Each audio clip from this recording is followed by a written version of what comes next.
Breaking news చూస్తున్నారు. Israel దాడులతో గజగజ వణికిపోతోంది గాజా. మిసైల్స్ రాకెట్లతో విరుచుకుపడుతోంది ఇజ్రాయెల్. 2 అపార్ట్మెంట్లపై దాడులు చేసి కుప్పకూల్ చేసింది ఇజ్రాయెల్. 100 మందికి పైగా మృతి చెందారు. ఘటనలో 200 మందికి పైగా గాయాలయ్యాయి. ఇజ్రాయెల్ దాడులతో పిట్టల్లా రాలిపోతున్నారు గాజా ప్రజలు. కుప్పలుగా అక్కడ మృతదేహాలు దర్శనమిస్తున్నాయి. విజువల్స్ లో మీరు చూస్తున్నారు. అయితే ఈ కథను మిమ్మల్ని కాస్త కలవరపరచచ్చు. అయితే మిమ్మల్ని కలవరపడకూర్చడం ఉద్దేశం కాదు, కానీ ఇటువంటి కథనాలు చూసినప్పుడు కాస్త కలవరపడకు గురే అవకాశం ఉంటుంది. కాబట్టి దీనికి సంబంధించి తగిన జాగ్రత్తలు తీసుకోవాలని చెప్పి ఆర్టీవీ సూచించడం జరుగుతోంది. ఒకసారి ఇజ్రాయెల్ గాజా మీద దాడి చేస్తుంది. గాజాలో అదిగో విజువల్లో మీరు చూస్తున్నారు. ఇజ్రాయెల్ దాడి చేసిన తర్వాత అక్కడ ఎటువంటి పరిస్థితి ఉంది అనేది ఒకసారి ఆ విజువల్స్ చూసే ప్రయత్నం చేద్దాం.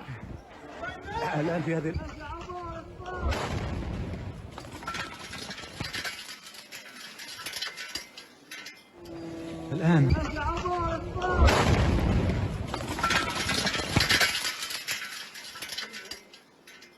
ఇజ్రాయెల్ ఈ మధ్య వరుస దాడులు చేస్తోంది.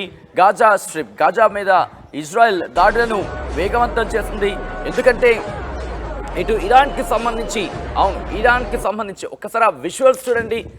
అక్కడ రాకెట్ల వర్షం కురుస్తుందనే చెప్పుకోవాలి. గాజాకు సంబంధించి కొద్ది రోజుల క్రితం అక్కడ ఒక స్కూల్ మీద దాడి చేస్తుందనే మాట విన్నాం. అంతకుముందు ఒక హాస్పిటల్ మీద దాడి జరిగిందనే మాట విన్నాం. అయితే వీటికి ఇటు ఇజ్రాయెల్ డిఫెన్స్ ఫోర్స్ ఏం చెప్తుందంటే ఒకటే మాట చెబుతోంది.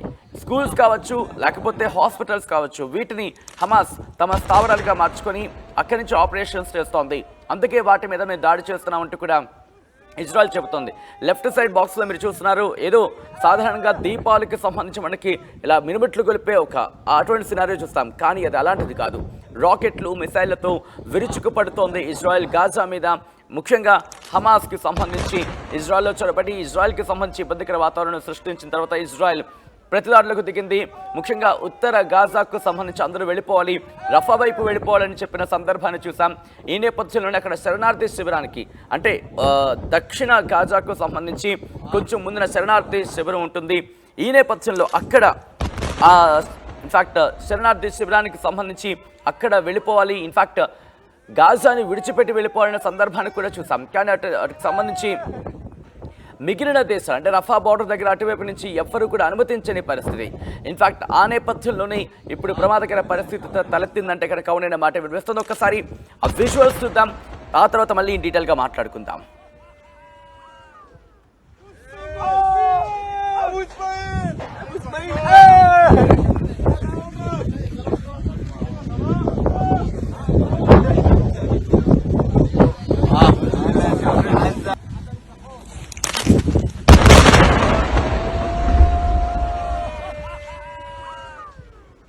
విజువల్స్ మీరు చూస్తున్నారు. అదిగోండి అక్కడ చూడొచ్చు మీరు. ఇజ్రాయెల్కి సంబంధించి defence force, correct me if I'm wrong, వాళ్ళు అక్కడ దాడి చేస్తున్న తర్వాత, అక్కడ దాడి జరిగిన తర్వాత వాళ్ళ వికటట్టహాసం మనం చూడొచ్చు. అయితే ఈ అంశానికి సంబంధించి మాత్రం ఇంకా క్లియర్ కట్గా ఇంకా ముందుకు వెళతా ఉంటూ చెప్పిన సందర్భం. హమాస్ ఇజ్రాయెల్లోకి చొరబడి దాడి చేస్తుంది.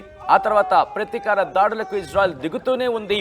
ఉత్తర గాజా నుంచి గాజాలోకి ఎంటర్ అవుతున్నామంటూ ఆ దాడి నేపథ్యంలో దాదాపు ఏడాది క్రితం మాటనే చెప్పుకోవాలి.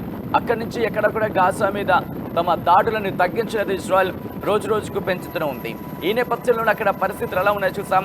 పాలస్తీనియన్కి సంబంధించి అక్కడ పరిస్థితులు మారుతున్న నేపథ్యంలో మరి ముఖ్యంగా గాజా ప్రజలకు సంబంధించి అక్కడ హమాస్ని తుదిముట్టించడమే లక్ష్యం అంటూ కూడా ఇప్పుడు చెప్తున్న పరిస్థితి. ఈ నేపథ్యంలోనే ఇరాన్కి సంబంధించి హమాస్ నేతను, కీలక నేతను, హమాస్ నేత ఇరాన్లో ఉన్నప్పుడు కీలక నేత, ఆ వ్యక్తి అక్కడ ఉన్నప్పుడు ఇటు ఇజ్రాయెల్ దాడి చేస్తుంది ఇరాన్లో, ఆ వ్యక్తిని హతమార్చింది. ఈ నేపథ్యంలో ఇప్పుడు ఉద్రిక్తతలు పెరిగాయి. ఇటు ఇరాన్, ఇజ్రాయెల్ మధ్య ఉద్రిక్తతల నేపథ్యంలో ఇటు లెబనాన్కి సంబంధించి కూడా హెజ్బుల్లా కూడా లేటెస్ట్గా అందుతున్న వార్త, బ్రేకింగ్ న్యూస్ అనే చెప్పుకోవాలి. లెబనాన్ నుంచి హెజ్బుల్లా కూడా ప్రతీకార దాడులకు దిగింది. మరి ముఖ్యంగా కొద్ది రోజుల క్రితమే నిన్ననే మనం మాట్లాడుకోవడం జరిగింది. అమెరికా రక్షణ శాఖ కావచ్చు, అలాగే ఇజ్రాయెల్ రక్షణ శాఖ, వీళ్ళిద్దరూ కూడా మాట్లాడుకున్నారు. నిన్న సుదీర్ఘమైన చర్చ జరిగింది. మరి ముఖ్యంగా అమెరికాకు సంబంధించి కొన్ని యుద్ధ నౌకలు కావచ్చు, ఇటు యుద్ధానికి సంబంధించి ఎటువంటి పరిస్థితులు ఎదురైనా వాటిని రక్షించే విధానానికి సంబంధించి ఇటు రెండు దేశాల మధ్య తీవ్రమైన చర్చలు జరిగాయి. హమాస్కి సంబంధించి దాడులు తీవ్రతరం చేసేలోపే ప్రతీకార దాడులకు అక్కడ ఇజ్రాయెల్ దిగింది అన్న మాట వినిపిస్తోంది. ఇజ్రాయెల్ సంబంధించి ఒకటే అంటోంది, హమాస్ని పూర్తిగా తుదిముట్టించడమే మా లక్ష్యం అంటూ చెప్తున్న నేపథ్యంలో ఇప్పుడు మళ్ళీ గాజాలో అటాక్స్ని ఇంకా తీవ్రతరం చేస్తుంది ఇజ్రాయెల్. ఈ నేపథ్యంలో ఇక్కడ పూర్తిగా పరిస్థితులు మారిపోతున్నాయి. శరణార్థి శిబిరాలకు సంబంధించి ఖాన్ యూనిస్కి సంబంధించి అక్కడ పరిస్థితులు మారిపోయాయి. ఇన్ఫ్యాక్ట్ గాజా సిటీ నుంచి ఇటు అలా కిందకు వచ్చినప్పుడు గాజాకు సంబంధించి ఇటు ఖాన్ యూనిస్ వరకు కూడా పరిస్థితులు వేరే ఉన్నాయి. ఇన్ఫ్యాక్ట్ ఖాన్ యూనిస్కి సంబంధించి శరణార్థి శిబిరాలకు సంబంధించి అక్కడ ఉన్న పరిస్థితి. కానీ ఇప్పుడు ఎక్కడా కూడా, ఎందుకంటే ఈజిప్ట్ కూడా ఎక్కడ అలౌ చేయట్లేదు. అక్కడ రఫా బోర్డర్ ఉంటుంది, రఫా క్రాస్ చేస్తే ఇటు వీళ్ళు ఈజిప్ట్లోకి వెళ్ళే అవకాశాలు ఉంటాయి. ఇలా కొన్ని ప్రాంతాలకు సంబంధించి ఇక్కడ ఎవరూ కూడా గాజా ప్రజలని ఇటువైపు రానివ్వని పరిస్థితి కనిపిస్తోంది. ఈ నేపథ్యంలో పరిస్థితులు అక్కడ మారుతూ ఉన్నాయి, భిన్నంగా మారుతూ ఉన్నాయి. అక్కడ హాస్పిటల్స్ మీద ఇజ్రాయెల్ దాడి చేస్తోంది, దాంతోపాటు స్కూళ్ళ మీద దాడి చేస్తోంది ఇజ్రాయెల్. ఇది బయట ప్రపంచానికి సంబంధించి ఇజ్రాయెల్ ఏమంటోందంటే, మేము దాడి చేస్తోంది అక్కడ స్కూళ్ళ మీదో లేకపోతే అక్కడ హాస్పిటల్స్ మీద కాదు, హమాస్ స్థావరాల మీద అంటోంది. అంటే ఇజ్రాయెల్ మాటల్లో చెప్పాలంటే స్కూళ్ళు కావచ్చు లేకపోతే హాస్పిటల్స్ కావచ్చు, వీటిని హమాస్ తమ కేంద్రాలుగా తమ స్థావరాలుగా అది వస్తున్న విజువల్లో మీరు చూడొచ్చు. అక్కడ దాడికి సంబంధించి ఏ క్షణాన ఏ రాకెట్ ఏ మిసైల్ వచ్చి తమ మీద పడుతుందంటూ కూడా భయంతో వణికిపోతున్నారు గాజా ప్రజలు. ఎటు చూసినా హృదయ విదారక దృశ్యాలు. ఇజ్రాయెల్ దాడులతో ఇప్పటి వరకు 1.8% మంది గాజా ప్రజలు మృతి చెందారంటే అక్కడ ఎటువంటి పరిస్థితులు ఉన్నాయో అర్థం చేసుకోవచ్చు. వీరిలో 75% 30 ఏళ్లలోపు వారి. అంటే ఏ స్థాయిలో ప్రపంచం యువతను కోల్పోతుందో అర్థం చేసుకోండి. అత్యధికంగా 16,456 మంది చిన్నారులు మృతి చెందారు. దీని మీద అంతర్జాతీయ సమాజం ఆందోళన వ్యక్తం చేస్తోంది.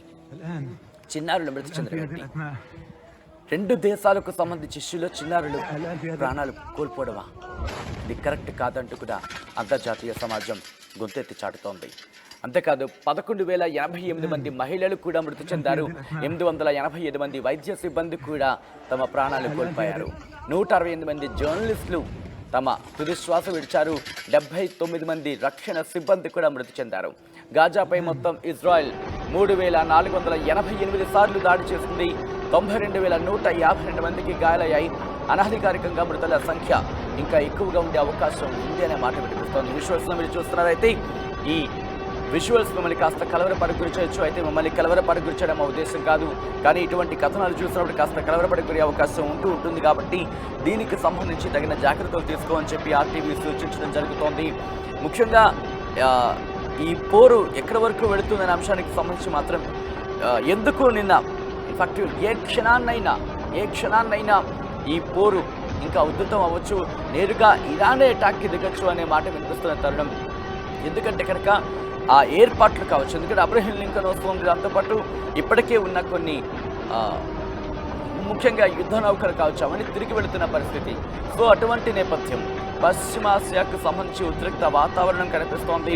ముఖ్యంగా ఎవరికి మద్దతుగా నిలుస్తారు అనే అంశానికి సంబంధించి మాత్రం ఉత్కంఠ కొనసాగుతుందని చెప్పుకోవాలి. ఎందుకంటే నేరుగా ఇరాన్ కనుక ఇజ్రాయెల్ మీద యుద్ధానికి దిగితే అమెరికా ఇటు ఇజ్రాయెల్కి మద్దతుగా వచ్చే అవకాశం ఉంది, రష్యా ఇరాన్కి మద్దతుగా వెళ్ళే అవకాశం ఉంది. ఈ నేపథ్యంలోని ఒక్కసారి ఆ విజువల్స్ చూద్దాం, ఆ తర్వాత మాట్లాడుకుందాం. అక్కడ ఎటువంటి సినారియో ఉందో ఆ కళ్ళ కట్టిన విజువల్స్ చెప్తాను.